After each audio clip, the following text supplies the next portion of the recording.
De quelle preuve avez-vous besoin pour montrer que s'il faut les arrêter?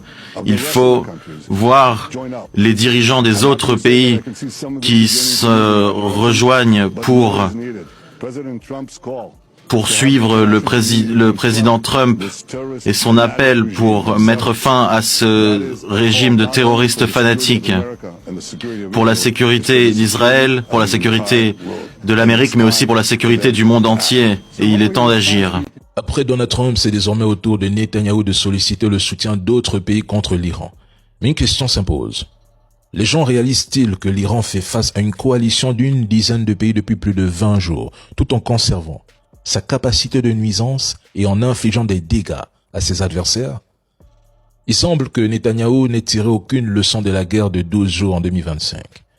À l'époque, l'intervention de Trump avait permis de mettre fin aux hostilités dans une atmosphère de triomphalisme où certains affirmaient que le programme nucléaire iranien avait été anéanti, détruit. Pourtant, la réalité est tout autre. Durant ces 12 jours de guerre en 2025, les stocks de munitions offensives et défensives commençaient déjà à s'épuiser avant le 10e jour. Dans la guerre actuelle, l'entité dépend fortement des livraisons massives d'armes en provenance des États-Unis pour maintenir son effort militaire. Malgré cela, ces intercepteurs sont à court, tandis que le pays est frappé plusieurs fois par jour par des missiles iraniens. Hier soir, un seul impact de missiles iraniens a suffi à mobiliser l'ensemble des médias occidentaux, des forces de sécurité du pays, alors même que l'Iran dispose d'un arsenal bien plus vaste. Concernant les pays qui l'appellent à l'aide, les Américains ont l'art d'abandonner leurs alliés en pleine crise. Demandez aux Européens impliqués dans la guerre en Ukraine ou aux Kurdes, ils savent quelque chose. L'histoire montre que les États-Unis peuvent redéfinir leurs priorités à tout moment, voire se retirer brutalement, en laissant leurs partenaires assumer seuls les conséquences de leur engagement.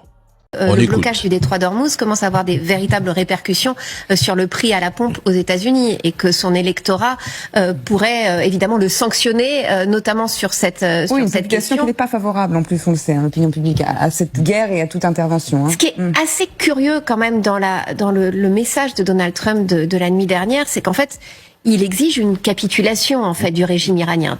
C'est toujours la même chose. Sauf que je pense qu'après plus de 3 semaines, on a bien compris que le régime iranien n'avait aucune intention de capituler et au contraire était allé vers une surenchère permanente. Ce qui était prévisible aussi. Ce qui était prévisible, mais alors ce que n'a pas voulu voir Donald Trump, peut-être parce que aussi on lui a dit, certains dans son entourage ont fait croire que le régime allait tomber comme un fruit mûr après les premières frappes. Mais aujourd'hui, donner un ultimatum de 48 heures au régime, vous pouvez être certain que le régime iranien non, sachant qu'en plus les ultimatums, on l'a vécu ensemble. Donald Trump ne cesse d'en donner à Vladimir Poutine sur la guerre en Ukraine. Ça durait 15 jours, donner des ultimatums. Et c'est vrai qu'au final, rien n'a abouti. Mais sauf qu'au fur et à mesure, il se met vraiment dans une impasse qui va peut-être en effet le pousser à aller frapper des infrastructures électriques, énergétiques iraniennes. Donc une population iranienne qui sera directement la victime de tout ça. Si je comprends bien son raisonnement, il veut libérer le peuple iranien en bombardant une centrale de gaz naturel à cycle combiné, en détruisant des raffineries de pétrole, en empoisonnant leur air, en détruisant leurs ressources en eau douce, en faisant exploser leurs écoles primaires, parce que c'est ce qu'il fait. Cela prouve que Trump navigue à vue. Il n'a aucun objectif clair, aucune stratégie cohérente. Il ne sait plus comment terminer cette guerre, comment en sortir, ni encore moins comment la gagner. Il craque, il est à bout. Il ne s'attendait pas à une telle résistance iranienne. Il ne comprend pas que l'Iran ne cédera pas, ne capitulera pas. Quand tu vois un président multiplier les contradictions en affirmant que l'Iran n'a plus de missiles, alors que la réalité stratégique montre l'inverse, tu comprends bien que c'est juste pour occuper l'espace médiatique. C'est l'échec qui le pousse à agir ainsi. N'ayant pas d'issue, il réagit de cette façon. Mais après cette guerre, de nombreux pays regarderont les États-Unis avec dégoût. Et je ne parle même pas des pays du Golfe ou de leurs alliés européens.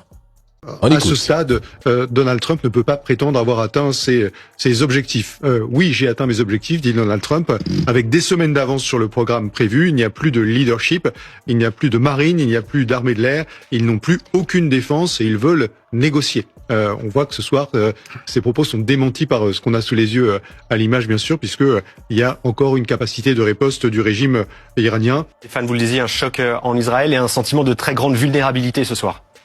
Oui, absolument, parce que le bouclier antimissile n'a pas fonctionné. Il aurait essayé à 2 reprises d'intercepter ce missile qui n'a pas pu être intercepté. Il y a eu également, un peu plus tôt dans la soirée, un tir direct également sur Dimona, une ville à proximité d'un centre nucléaire extrêmement important, un site extrêmement sensible en Israël, sans doute l'un des plus sensibles du pays. Et dans les 2 cas, le bouclier antimissile vraisemblablement n'a pas fonctionné. Et l'inquiétude ce soir en Israël, c'est de se dire que peut-être qu'un nouveau type de missile est envoyé par les Iraniens sur Israël. Des missiles beaucoup plus rapides, on parle de missiles qui iraient à 4000 km/h, avec des charges beaucoup plus importantes, des missiles beaucoup plus lourds, et qui seraient plus difficiles à intercepter, sans tout cas l'inquiétude qui domine ce soir en Israël. Bon, nous savons tous que le dôme de fer est inefficace. Je vais être bref. Donald Trump vient d'annoncer qu'il a rayé l'Iran de la carte, et que plus personne ne décide là-bas, qu'ils n'ont plus de missiles, ils n'ont rien. Pourtant, en même temps, à la Maison-Blanche, tout le monde se demande qui, au final, dirige avec précision les opérations iraniennes. Quelle contradiction. Actuellement, chez l'entité, le bilan humain après l'attaque iranienne est lourd. Leur système de défense, malgré son activation, n'a pas réussi à empêcher les missiles iraniens d'atteindre Arad et Dimona. Posez-vous les bonnes questions. Pourquoi ils vous mentent? Pourquoi autant de mensonges? Qui va répondre de ces mensonges vendus à leur peuple? Les studios hollywoodiens? Les trolls, les propagandistes, ils prétendent avoir détruit les 2 tiers des lanceurs iraniens. Puis ils viennent demain vous dire qu'ils ont tout détruit et après, ils vous annoncent qu'il ne resterait que quelques lanceurs. Ils trompent leur population et diffusent seulement ce qu'ils veulent que vous croyez.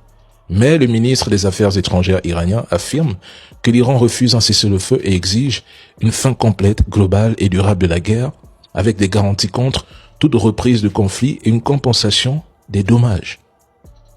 Cette guerre est un échec flagrant de l'administration Trump.